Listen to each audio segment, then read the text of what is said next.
Vous souhaitez continuer ou bien on laisse au deuxième rapporteur, M. Diouf?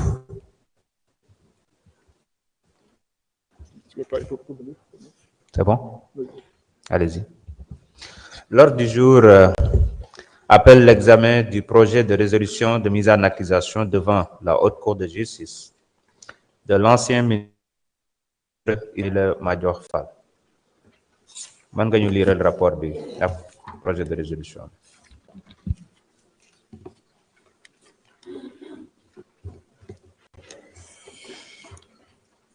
Monsieur le Président, Messieurs les ministres, chers collègues, la Commission des lois, de la décentralisation, du travail et des droits humains s'est réunie le vendredi 2 mai 2025 sous la présidence de M. Abdoulaye Tall,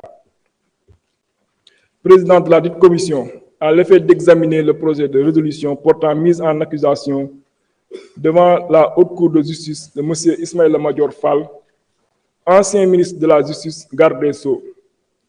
Ouvrant la séance, M. le Président a précisé que les membres de l'Assemblée nationale faisant partie de la Haute Cour de justice ne prennent part ni au débat ni au vote sur la mise en accusation.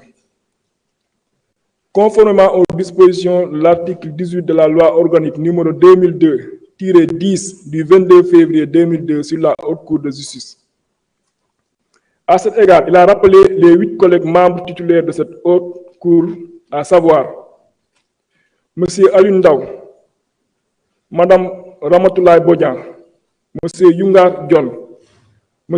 Amadou Ba numéro 2, Mme Roki Ndiaye, M. Mohamed Aïb Salim Dafé, Mme Daba Wanyan et M. Abdoumbaou. Concernant les 8 membres suppléants, il s'agit des collègues suivants: M. Sambandang, Mme Oulimata Sidibé, M. Elaz Ababakar Tambedou, Mme Fatou Diop Sissé, M. Mouramani Kaba Diakité, Mme Marie-Hélène Dauphin Diouf, M. Mayabe Mbaye, Mme Fatou Sow. Monsieur le Président a ensuite informé que le président de l'Assemblée nationale a été saisi par M. Ousmane Diagne, ministre de la Justice, garde des Sceaux, par lettre en date du 14 avril 2025 ayant pour objet la poursuite pénale à l'encontre de M. Ismaïla Madior Fall, ancien ministre de la République. Cette correspondance a fait état d'une enquête qui a été conduite par la division des investigations criminelles relativement à des malversations commises sur une partie de l'assiette foncière initialement affectée au projet de construction du palais de justice de Pikine-Guédiawaye. La dite enquête a révélé une implication de l'ancien ministre de la Justice, garde des Sceaux, Ismaïla Madior Fall, dans des faits présumés de corruption et de concussion. En effet, le directeur des constructions du ministère de la Justice à l'époque des faits, entendu par les enquêteurs, a précisé qu'une surface de 2075 m² était réservée à la construction du centre de surveillance électronique, tandis qu'un terrain de 8800 m² avait été attribué au promoteur immobilier chargé de la construction de l'infrastructure. Le directeur a soutenu avoir été sollicité par le ministre de la Justice, Ismaïla Madior Fall, qui lui avait demandé de trouver un promoteur immobilier capable de lui réaliser des projets d'utilité publique sur la partie inoccupée de la surface attribuée au palais de justice Pikine-Guédiawaye. Poursuivant, le directeur affirma que le ministre avait privilégié pour le règlement des prestations offertes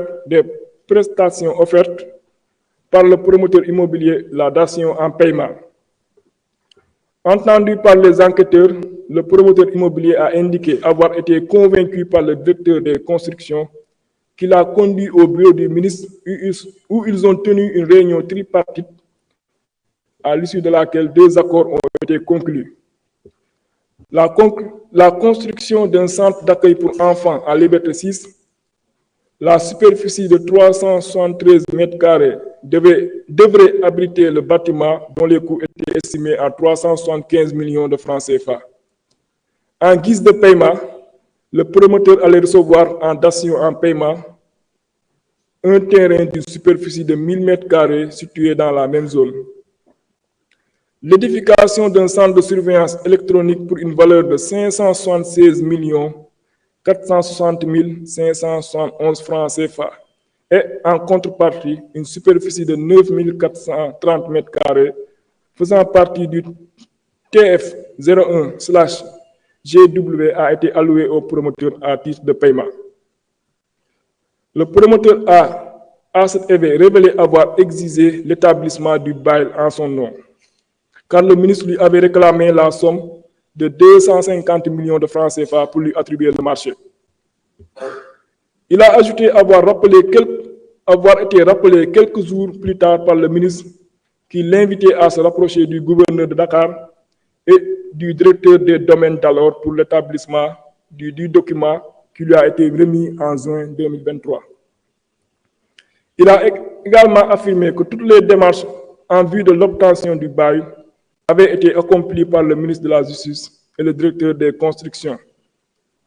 S'expliquant sur le retard accusé dans le démarrage des travaux de construction des 2 bâtiments susmentionnés, le promoteur a évoqué, d'une part, une absence d'autorisation de construire et d'autre part, un désaccord avec le ministre qui, dès la réception d'un acompte de 50 millions de francs CFA, ne cessait de lui mettre la pression pour le versement du reliquat de 200 millions de francs CFA, alors qu'en ce moment, le bail n'avait pas encore été établi.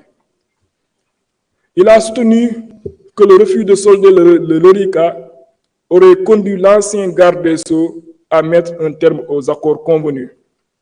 Ainsi, selon l'article 101 de la Constitution, le Premier ministre et les autres membres du gouvernement sont pénalement responsables des actes accomplis dans l'exercice de leurs fonctions et qualifiés crimes ou délits au moment où ils ont été commis. Ils sont jugés par la Haute Cour de justice. Par ailleurs, en vertu de l'article 17 de la loi organique numéro 2002-10 du 22 février 2002 sur la Haute Cour de justice, la résolution de l'Assemblée nationale votée dans les conditions prévues à l'article 101 de la Constitution et portant mise en accusation devant la Haute Cour contient les prénoms, les noms et fonctions des accusés, l'énoncé sommaire des faits qui leur sont reprochés et, dans les cas prévus à l'alinéa 2 de l'article 101 de la Constitution, le visa des dispositions législatives en vertu desquelles est exercée la poursuite. À l'issue de l'enquête de police portant sur l'assiette foncière affectée au ministère de la Justice pour la construction du tribunal de grande instance de Pikine-Guédiawaye, des présomptions graves et concordantes de corruption passive et de concussion pèsent sur l'ancien ministre Ismaïla Madior Fall, faits prévus et punis par les articles 156, 157, 159 et 160 du Code de procédure pénale. Sous le bénéfice de ces considérations, Monsieur le ministre de la Justice, garde des Sceaux, sollicite, conformément aux dispositions citées ci-dessus, sa mise en accusation devant la Haute Cour de justice. Prenant la parole, certains commissaires ont regretté l'absence du ministre de la Justice Ousmane Diagne, qui devait prendre part aux travaux afin de répondre aux interpellations des députés. Selon eux, la demande transmise par le garde des Sceaux semble être légère puisqu'elle s'est fondée sur de simples dénonciations de faits présumés de corruption émanant d'une tierce personne qui se révèle être le corrupteur. Parallèlement, ils ont soutenu que compte tenu du fait que la convocation de la Commission des lois, de la décentralisation, du travail et des droits humains a pour objet l'examen du projet de résolution portant mise en accusation, il fallait non seulement mettre à la disposition des commissaires le dit texte en mentionnant tous les faits reprochés à l'ancien ministre, mais également l'ensemble des documents y relatifs. En revanche, d'autres commissaires se sont félicités de cette procédure qui s'inscrit en droite ligne de la bonne gouvernance. Ils ont, dans ce sens, indiqué que l'Assemblée nationale est parfaitement habilitée à la mettre en œuvre conformément au texte en vigueur. Ils ont en outre indiqué que selon les déclarations relatées dans la demande transmise à l'Assemblée nationale, l'ancien ministre Ismaïla Madior Fall est bel et bien impliqué. D'ailleurs, ce dernier s'est déjà exprimé à travers une chaîne de télévision privée et n'a pas nié les faits reprochés. Ils ont également fait savoir que l'analyse attentive du dossier concernant les mises en cause laisse apparaître, au-delà des faits de corruption passive et de concussion, d'autres chefs d'accusation susceptibles d'être visés, comme la tentative d'escroquerie, le blanchiment de capitaux, l'extorsion de fonds, la corruption, l'association de malfaiteurs, la prise illégale d'intérêts, la tentative d'extorsion de fonds et de corruption. Par ailleurs, dans le souci de permettre aux commissaires de mieux comprendre cette procédure de mise en accusation, il a été demandé de faire le rappel historique de la Haute Cour de justice. En réponse aux différentes interpellations exprimées, Monsieur le Président Abdoulaye Tall a d'emblée fait un rappel historique succinct de la Haute Cour de justice et du cadre juridique qui régit son fonctionnement et son organisation. Il a ensuite tenu à préciser qu'à ce stade de la procédure, aucun texte n'oblige la présence du ministre de la Justice, garde des Sceaux à l'Assemblée nationale pour prendre part aux travaux. Il a également indiqué que la demande transmise par le ministre de la Justice, garde des Sceaux, ne s'est pas fondée sur de simples dénonciations comme précédemment allégué. Par contre, elle s'est fondée sur une enquête conduite par la division des investigations criminelles qui a révélé une implication de l'ancien ministre de la Justice, garde des Sceaux, Ismaïla Madior Fall, dans des faits présumés de corruption passive et de concussion. À ce niveau, il a fait savoir qu'il appartient à l'Assemblée nationale de retenir la qualification juridique des faits reprochés, conformément à la loi organique sur la Haute Cour de justice précitée. En conséquence, l'Assemblée nationale a la latitude de retenir de nouveaux faits contre le mis en cause.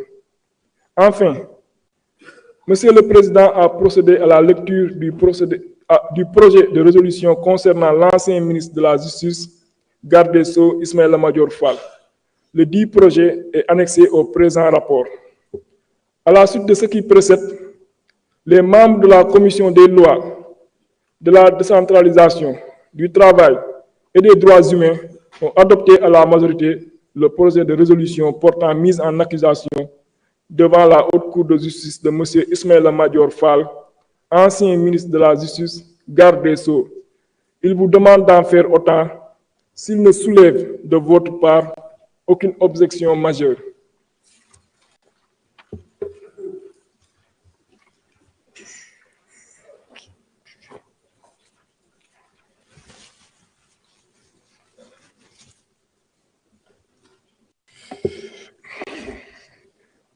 Je m'en vais lire le projet de résolution.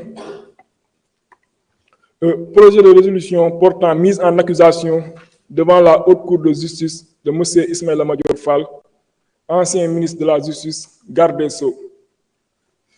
La Commission des lois, de la décentralisation, du travail et des droits humains, après avoir délibéré en sa séance du 2 mai 2025, a adopté à la majorité le projet de résolution dont la teneur suit. Considérant que par lettre numéro 00288 MJ Cap/DC en date du 14 avril 2025, Monsieur le ministre de la Justice, garde des Sceaux, a transmis au président de l'Assemblée nationale une lettre sollicitant la mise en accusation devant la Haute Cour de justice de M. Ismaïla Madior Fall, ancien ministre de la Justice, garde des Sceaux. Considérant que par lettre numéro 3666 en date du 24 septembre 2024, Monsieur le procureur de la République, près du tribunal de grande instance de Pikine-Guédiawaye, a saisi la division des investigations criminelles pour l'ouverture d'une enquête contre Cheikh Gueye, représentant de la société Technologie Consulting Service, TCS, et éventuellement toute personne impliquée relativement à l'accaparement de l'assiette foncière du tribunal de Pikine-Guédiawaye. Des faits, il ressort que suivant décret numéro 2020-1281 du 8 juin 2020, l'État a affecté au ministère de la Justice une assiette foncière de 2 hectares 85 ar 14 centièmes sur le plan d'urbanisme du développement PUD de Guédiawaye pour réaliser le palais de justice de Pikine-Guédiawaye. Entendu sur procès verbal, l'ancien directeur de la construction du ministère de la Justice, Mohamed Anas El Bachir Wan, a expliqué que lorsqu'il a pris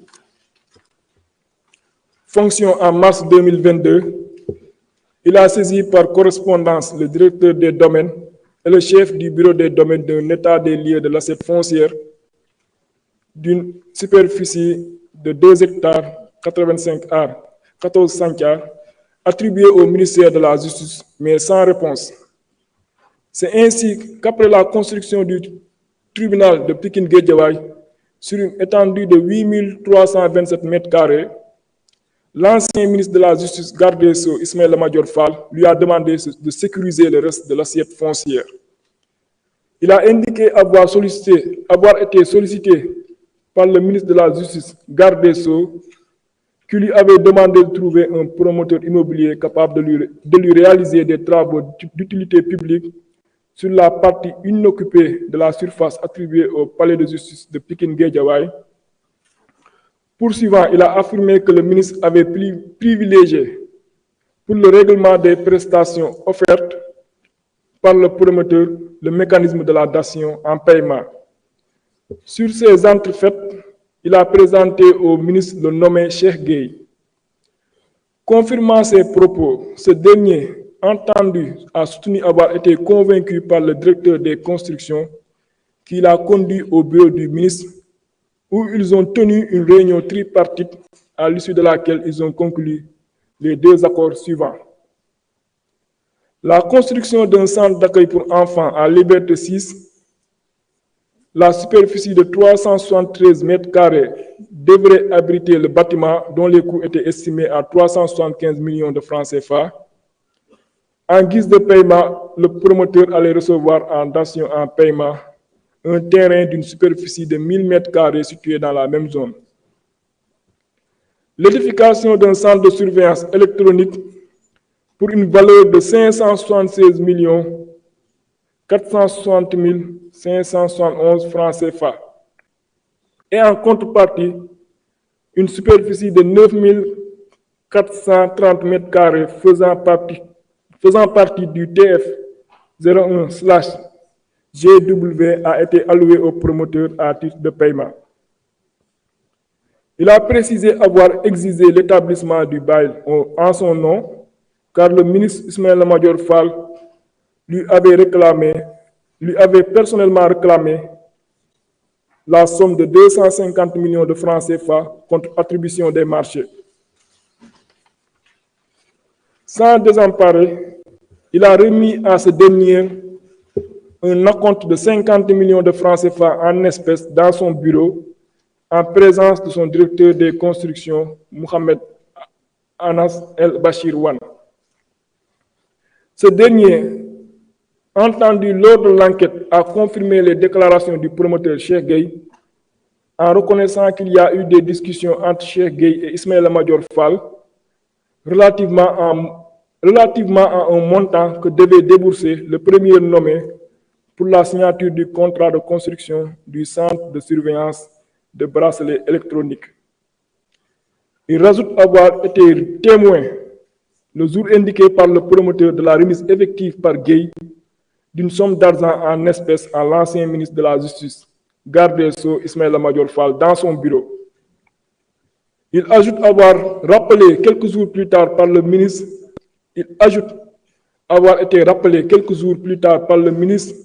qui l'invitait à se rapprocher du gouverneur de Dakar et de Mamadou Gueye, directeur des domaines, pour l'établissement du document qui lui a été remis en juin 2023.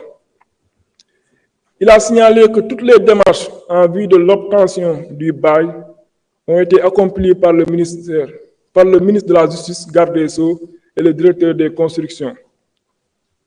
Quelque temps après la remise de cette somme, le promoteur Cheikh Gueye a soutenu que le ministre voulait le contraindre à lui remettre les 200 millions de francs CFA restants en espèces, ce qu'il a refusé du fait des lenteurs dans la délivrance du bail. Le ministre lui a alors restitué ses 50 millions de francs CFA tout en lui indiquant qu'il allait annuler le bail. Le directeur des constructions, M. Wan, a confirmé à l'enquête avoir lui-même procédé à la restitution des fonds sur demande du ministre. S'expliquant sur le retard accusé dans le démarrage des travaux de construction des deux ouvrages susvisés, Cheikh Gueye évoquait d'une part une absence d'autorisation de construire et d'autre part un désaccord avec M. Ismaïla Madior Fall qui, dès la réception de l'acompte de 50 millions de francs CFA, ne cessait de lui mettre la pression pour le versement du reliquat de 200 millions de francs CFA, alors qu'en ce moment, le bail n'avait pas encore été établi.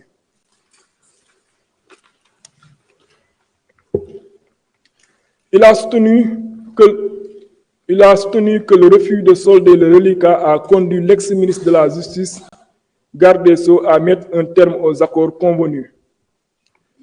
Il résulte de l'enquête de police portant sur l'assiette foncière affectée au ministre de la Justice, garde des Sceaux, pour la construction du tribunal de grande instance de Pikine-Guédiawaye, une violation manifeste du Code des marchés publics. En effet, en attribuant les marchés de construction au promoteur Cheikh Gueye, en gré à gré, sans appel d'offres, le ministre de la Justice, garde des Sceaux, Ismaïla Madior Fall, a délibérément violé les articles 6, 54 et 77 du Code des marchés publics. Mieux, il y a eu une volonté manifeste de cacher ces marchés, car le même DAGE du ministère de la Justice au moment des faits, M. Abdoulaye Sy, a soutenu ignorer totalement leur existence. Par ailleurs, en usant de la dation en paiement comme mode principal de rémunération du promoteur Cheikh Gueye, le ministre de la Justice, garde des Sceaux, a délesté le patrimoine foncier du ministère en violation du décret numéro 2020-1281 du 8 juin 2020 portant affectation de l'assiette foncière. En procédant ainsi, le ministre a en outre violé l'article 24 du Code des obligations de l'administration qui définit les principes fondamentaux de l'efficacité de la commande publique, le tout sans préjudice des fautes pénales par lui commises. Considérant que selon l'article 101, alinéa 2 de la Constitution, le Premier ministre et les autres membres du gouvernement sont pénalement responsables des actes accomplis dans l'exercice de leurs fonctions et qualifiés crimes ou délits au moment où ils ont été commis, ils sont jugés par la Haute Cour de justice. Qu'en vertu des dispositions de l'article 17 de la loi organique numéro 2002-10 du 22 février 2002 sur la Haute Cour de justice, les poursuites sont exercées suite à une résolution de l'Assemblée nationale votée dans les conditions prévues à l'article 101 de la Constitution et portant mise en accusation devant la Haute Cour de justice.